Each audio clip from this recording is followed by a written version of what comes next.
Oi pessoal, sejam bem-vindos, bem-vindas a mais uma conversa formativa. Eu sou Thaís Estela da equipe de formação e hoje a gente vai conversar um pouco sobre o conselho formativo. Todo mundo já conhece um pouco do conselho formativo. Para a gente começar do mesmo ponto, vamos tentar estabelecer por que é um conselho de ciclo, que antigamente era chamado de conselho de classe, e agora a gente tem chamado de conselho formativo. Por quê? Porque esse nome diz muito mais do que o que a gente quer falar sobre ele. Conselho de ciclo é aquele momento chave onde a gente para um pouquinho a correria do dia a dia e a gente se junta, professores e coordenadora pedagógica, para dar uma olhada na aprendizagem das crianças, no que aconteceu com os nossos estudantes de cada ano, de cada ciclo.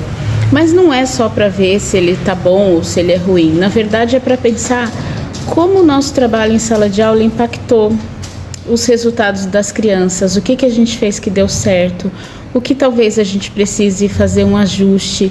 E o mais importante de tudo, é um espaço para colocar a nossa cabeça para funcionar coletivamente, para planejar um monte de ideias novas, para deixar o nosso ensino, a aprendizagem dos nossos alunos ainda melhor dentro de sala de aula. Então a ideia é que a gente saia de cada um desses encontros mais fortalecido, com mais conhecimento sobre como os nossos alunos aprendem e um plano de ação para a gente evoluir sempre. Então, para que isso possa funcionar bem, a gente acaba dividindo o conselho formativo em 3 etapas. O pré-conselho, que é o antes, o conselho durante e o pós-conselho, que é tudo o que acontece depois. Cada um desses momentos tem uma função muito específica e muito importante, não pode ser deixado de lado, porque cada um desses momentos é o que garante que os nossos estudantes vão aprender da melhor forma possível. Então, nas próximas partes desse vídeo, a gente vai entender um pouquinho de cada vez como cada um desses momentos funciona, muito daquilo que vocês já sabem e já vivenciam, mas é um resgatar para que a gente possa refletir mais aprofundadamente sobre isso.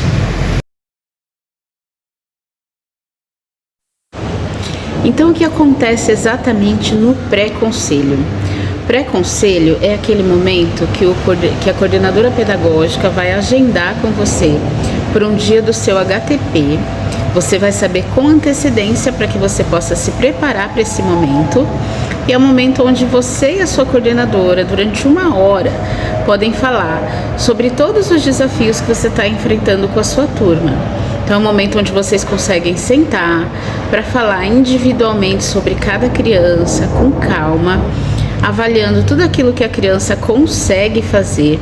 Nesse momento, a planilha que nós construímos junto com as coordenadoras pedagógicas, com o apoio de toda a rede, ela traz as principais características do desenvolvimento das crianças a partir das avaliações, não só as unificadas, mas também todo o material que você tiver. Ela mostra um panorama da criança e já te traz uma planilha com as crianças que precisam ser conversadas no conselho. São aquelas crianças que vão precisar de mais estímulo, de mais atividades diversificadas, de mais coisas que sejam oferecidas para ela, além do repertório que ela já está tendo acesso nesse momento.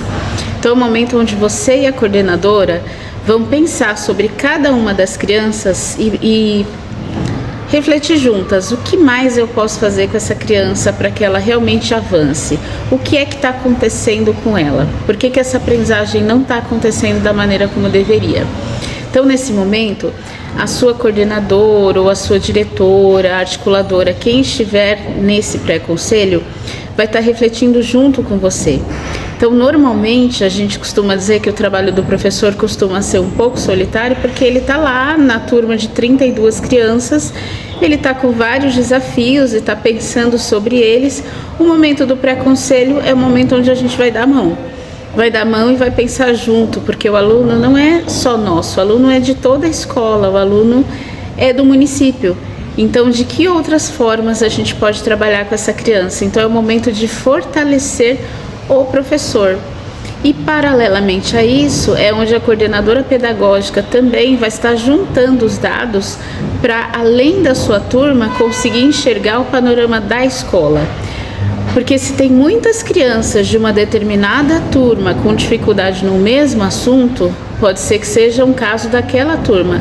Mas se várias crianças da mesma escola do segundo ano, por exemplo, estão tendo dificuldade no mesmo ponto, talvez seja uma oportunidade de fortalecer o grupo a respeito de alguma particularidade, de algum assunto que possa ser melhor trabalhado. Então, o trabalho da coordenadora, ele é dividido nessas duas etapas. Ela vai pensar junto com a professora das condições que existem naquela turma e vai pensar também em nível de escola qual é o cenário de aprendizagem, o que está acontecendo, aonde é que a aprendizagem já está devidamente fortalecida e onde é que ela pode ser mais fortalecida. Olá, tudo bem? Eu sou a Crisleide e vou estar aqui colaborando um pouquinho, falando com vocês sobre o pré-conselho e sobre o conselho. Então, anteriormente nós tínhamos um formato de conselho, onde falávamos especificamente de algumas crianças, onde levávamos aí menções de nota, atividade dessas crianças, e era um conselho que rendia assim o período inteiro, era muito extenso, e os encaminhamentos propriamente ditos, eles ficavam num período muito curto, era falado muito brevemente, né? Então, hoje nós temos aí o pré-conselho, como a Thaís falou.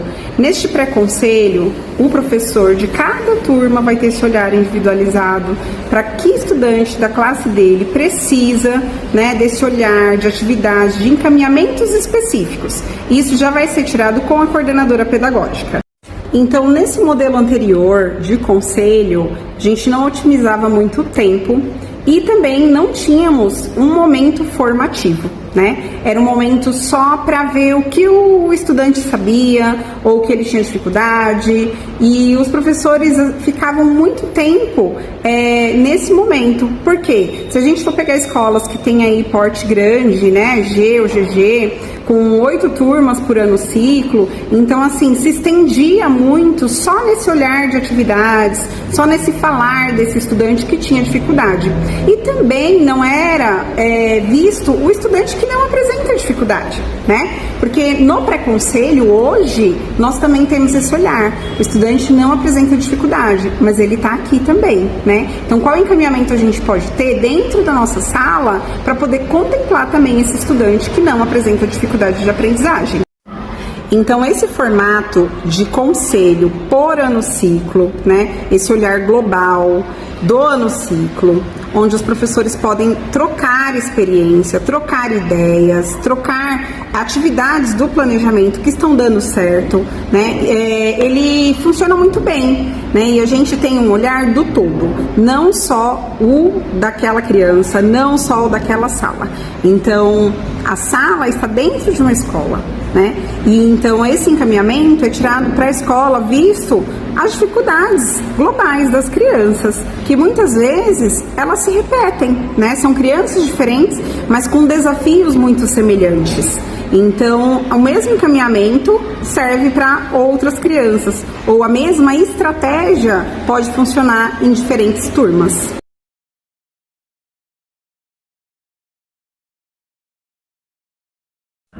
Inicialmente, o conselho formativo, ele começa com uma nutrição, trazendo um ponto de reflexão para o grupo, né, dentro da necessidade de cada grupo.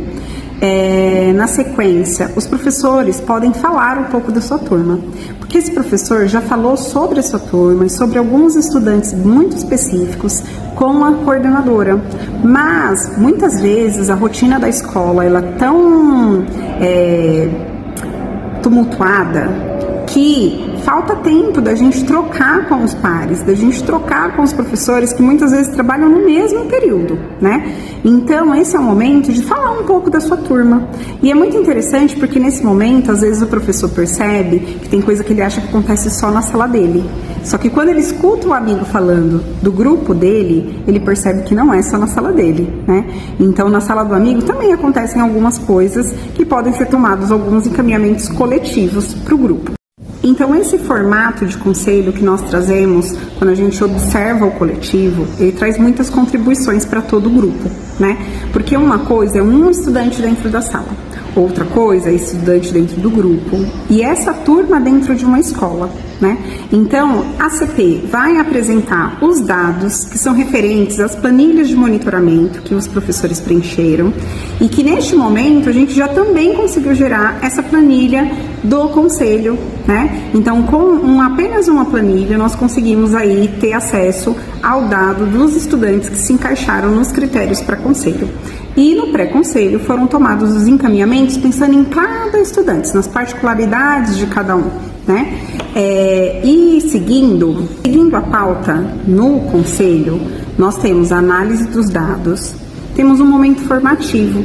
Geralmente, esse momento formativo, ele é visto pela CP como um momento dela trazer uma formação para atingir o maior número de pessoas, né, de profissionais que estão ali diretamente com o trabalho das crianças, tá bom? Então, a CP fez todos os pré-conselhos, falou com o professor de sala, falou com o especialista, os professores do Dandara também fazem um relatório, e aí, percebendo a necessidade desse grupo de crianças, ou até mesmo do grupo docente, ou interesse deles em determinado assunto, ela pode estar trazendo essa formação para o conselho, para conseguir atingir, inclusive, os estagiários e os agentes de apoio, que normalmente não fazem pré-conselho e também não participam dos momentos formativos em HTPC. E após o momento formativo, todos contribuem com os encaminhamentos, né? Então, nós pensamos no encaminhamento criança por criança no pré-conselho. Essa tabelinha vai estar lá na ata do conselho. Isso é um registro pedagógico, uma documentação pedagógica, né? Que vai estar lá. Porém, nós também precisamos de alguns encaminhamentos para a escola, pensando no ano ciclo.